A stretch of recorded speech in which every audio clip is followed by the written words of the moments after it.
Hello and welcome to the 445 Productive Through Joy show with your host and your boy, Dr. Michael Datcher. This show airs each weekday morning, hella early AF here at 4:45 a.m. on YouTube's Michael Datcher channel, and then at 4:45 p.m. It goes uh, to just about 5 p.m. on Facebook Live's technology. Today we're talking about power and productivity. What is the connection between power?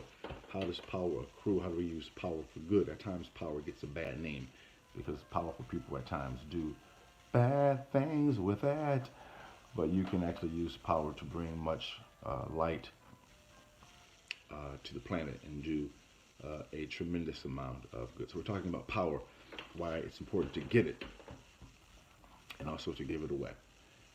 So for those of you who are new to the show, let me say a few words about myself.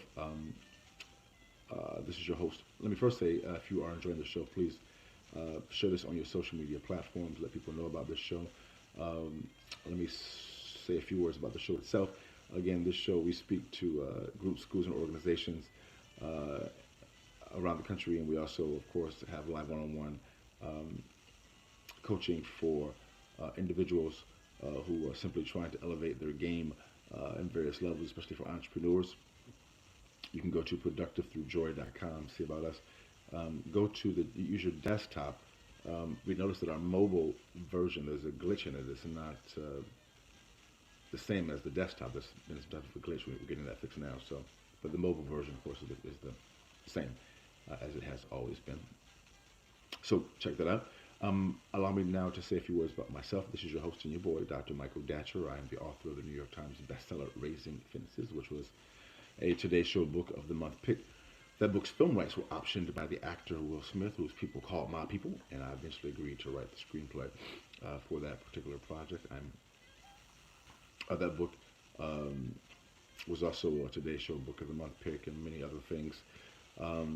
I'm also the author of the acclaimed historical novel Americus, which is set 13 miles from Ferguson, where, of course, Michael Brown was murdered in the conflagration that ensued there as well. That book will be out May the 14th. Wow, that's exciting. Excited about that. I'll be probably coming to a town near you. We're already starting the media push. We'll be on the BBC doing a major interview on, I'll let you know. Look for me, just Google my name in May, the month of May especially, when the full media blitz starts in earnest. But I'll be everywhere with that book. What else should I say? Oh, my educational background is UC Berkeley as an undergraduate. My master's is from UCLA, and my PhD in English literature is from the University of California at Riverside. I am currently a professor of English literature at Loyola Marymount University here in California. I'm an expert at being productive, right? I don't say that to brag or boast, but people are oftentimes surprised at my level of productivity given how really crazy my own personal narrative is. I am the product of a young girl who was raped at 16, gave birth to me at 17, and subsequently gave me up for adoption to a wonderful single divorcee. Yet at the time, there was no biological father, no adopted father. Listen, difficult times for the young MD. Yet, as Kumodi famously said, "How you like me now?" And if I can be this productive through joy, so can many of us who are watching this show. We especially are moved by people like us who come from difficulty and who are now moving into a heightened level of productivity in whatever particular arena they are in. Because we know what it's like to come through hardship, to come through difficulty. And oftentimes people like us, because we come from such challenging circumstances that we have a built-in excuse of why we have not balled, cannot ball, will not ball. But we're here to say that we can ball until we fall. So we have a special desire to work with individuals who come from those similar types of backgrounds, or just folks who face some type of severe challenge. Because when people like us can have success despite our backgrounds, it gives encouragement to other people. So and lets them know that they can also do it. So this business is also about helping people help themselves. So in the morning show, we like to also touch on the idea of framing your day before your day has the chance to frame you. And we do this in the context of ritual.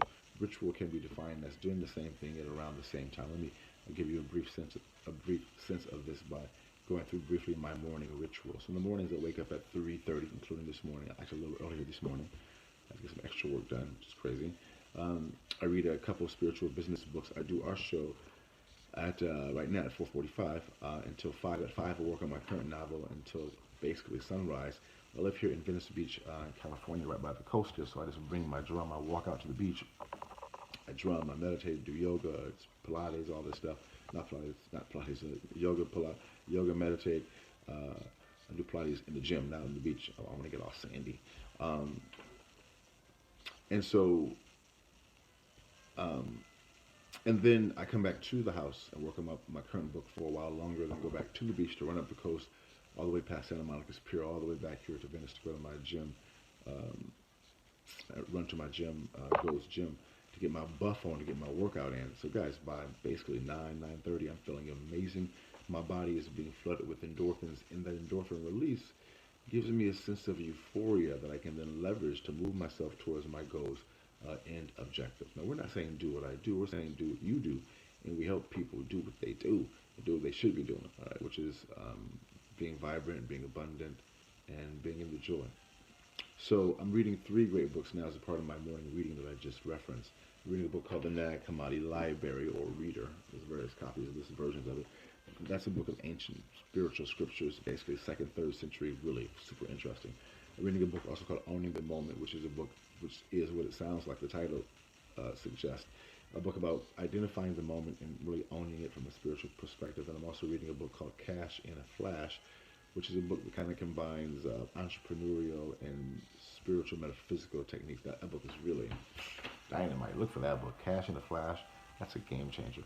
So from those 3 books, I extract some wisdom, which I call the morning chant, which in today's morning chant is, as a meditating natural mystic, as a meditating natural mystic, my powerful thoughts virtualize abundance, and my powerful one love heart uses this abundance to promote justice, art, and more abundance for myself, my family, and my community.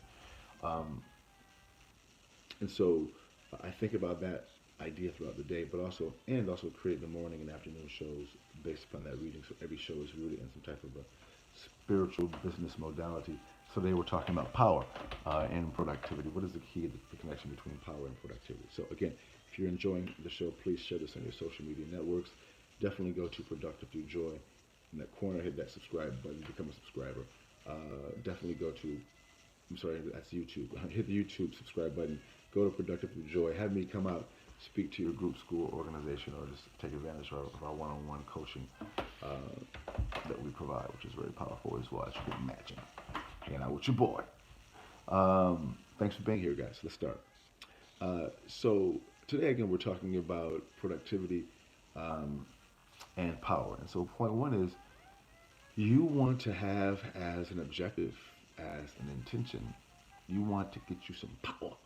You know, again, because of phrases like power hungry and power freak or control freak, these types of phrases that relate to people who basically use power, egomaniac, power driven, ego driven. Those phrases either directly or indirectly are talking about the negative externalities of power. How power can be a thing that is abused and can do harm. All that stuff is true. We've all met those people. We know that could also be us. We know how that operates. At the same time, though, there is an extraordinary good to power, because power gives you more options. It gives you more choices to have the life that you want. And so, though there are some negative externalities, in many ways, the folks who accrue power and do good with it, although there is a temptation, trust me, that once you have power to abuse it, I don't think that all the folks who become power abusers intended to salt power so they can become an abuser. They were not saying, most likely, at least the vast majority, I'm sure we're not saying, oh, I'm about to get me some power so I can go abuse people. I don't think it happens that way. I think people get power, and at times the seductive nature of power allows people to make poor choices. So, but that notwithstanding, there's a greatness in power, and you want to get some.